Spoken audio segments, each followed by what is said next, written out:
We're here to discuss about the E. Smith reunion. I think it's the events in May. And I guess we just, from our previous meeting, we need to discuss, I guess, about gatherings and figure out, with the vaccine rolling out, how this will all play out. Amy, do you have any information what the state is saying? No, I really don't. At this point, we're still at 25 on the inside based on the governor's guidelines. There's really no indication of how that may change in the near future.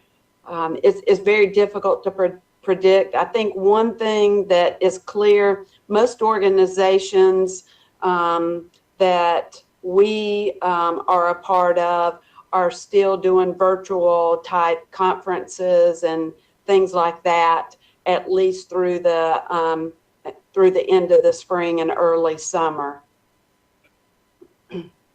I can update on the most recent governor's order.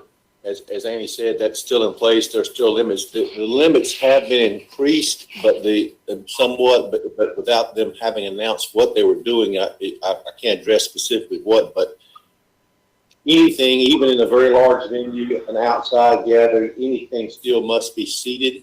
So that's the first issue, and then it's still regulated. The regulations still address how a venue must separate socially distanced people and how people can seat it. Only people who buy tickets together for an event and come together can sit together. There's still a lot of rules that are in place.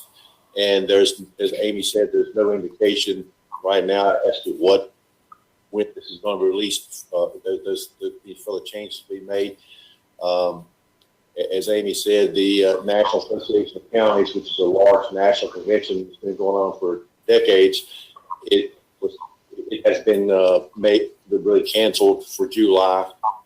County Attorney's Conference in July has become still going to be virtual. So in terms of larger organizations that do this sort of stuff on an annual basis, they are still not doing anything for the summer. So I think we should probably just follow the same course. I think so, Mr. Chairman. I think if we go ahead and allow the event to be funded with TDA money for marketing purposes, and we get to the point where we're still not able to hold it, then, I mean, right now it's not the best year for collections on our end, so don't want to, I guess, burn up the money available.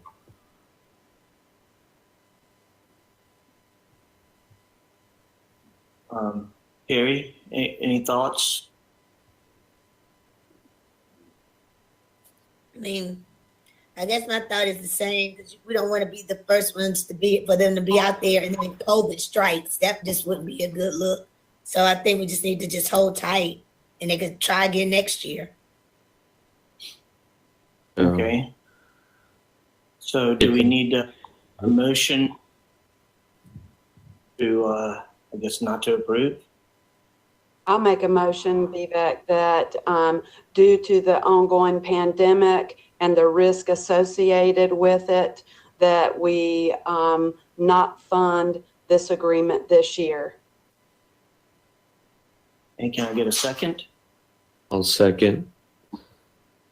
Hey, we have a second. Any further discussion? Hey, we'll put it to vote. All in favor, say aye, or raise your hand. Aye. Aye. Aye. Motion approved.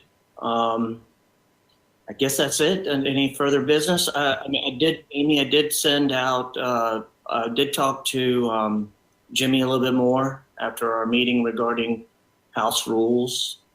I think going forward, so everyone, I had a discussion with Jimmy, Jeanette Council, Glenn Adams, and Amy in regards to the TDA restructuring.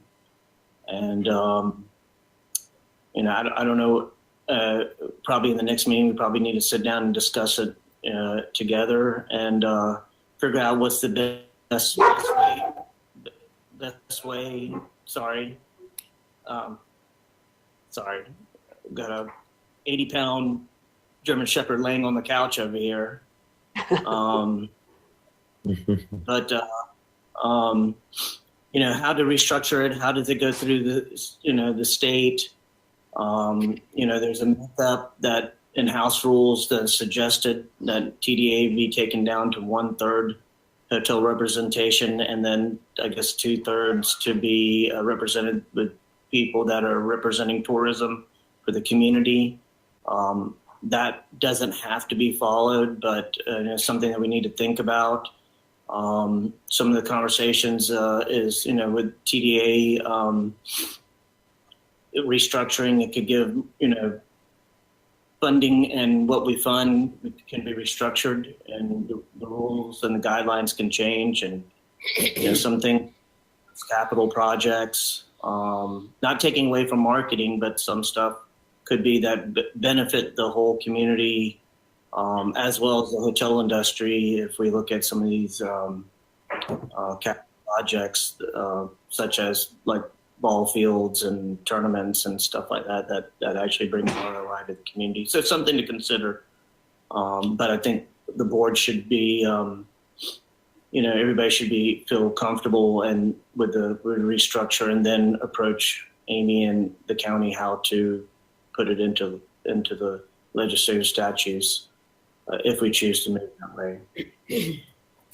So Vivek, that, you know, as we discussed, and when we, those three commissioners and you and I met, it doesn't change the flow of the money. It changes the makeup, the composition of the TDA, and it really creates a little bit more flexibility in what the TDA can fund, but it doesn't change the flow of the funds through the TDA. Yep, exactly. Only thing it would, you know, and I guess we can dictate that. There was something also brought up, you know, CVB, I don't think John's on, but CVB has a separate board, and maybe it'd be best to combine the boards. It's, you know, a little overkill to have two boards, and really, you know, John answers really to us, doesn't really need a board, because we're funding the organization or the CVB organization. So how would we do that? Do we have to do anything legally to do that? And what does that entail putting on to the county as for payroll, liabilities, et cetera? The CVB is a private nonprofit corporation with a board of directors that's established by its articles of incorporation. So yeah, there is a legal mechanism there that have to be attended to.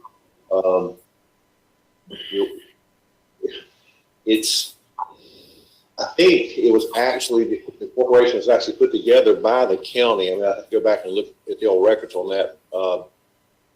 And that was done to shift it, transition it from being a department of county government to a standalone corporation. So with that aspect of it, I think that we could probably work it out legally so that we could do it the way that our commissioners or the TDA wishes to set it up. So it'll take a little work, but I'm sure it can be done.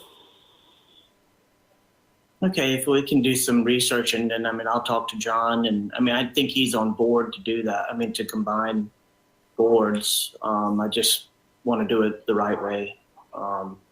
Yeah, would that be kind of like just John having a seat on our board, on the TDA rather, or would that include more of an idea of adding more seats to TDA?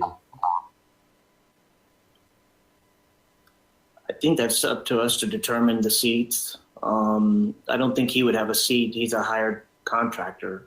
Okay. So we're contracting him out, his organization out, really, with TDA funds to do marketing and tourism for the community. If I'm right. Yeah. I think,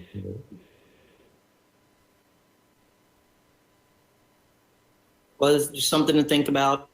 If it can do something and where it benefits. One thing with the TDA makeup currently, there's thank God, Terry and the previous public figure that represents that role has always been involved. We haven't had a chamber involved Christine was the first one to be involved in the years I've been on TDA, so chamber really doesn't participate in our meetings. So it's kind of a dead spot that probably needs to be removed. I think hotel representation needs to be there, but there's a lot of other tourism figures that can help make an impact as well and make decisions. We just need a more active board.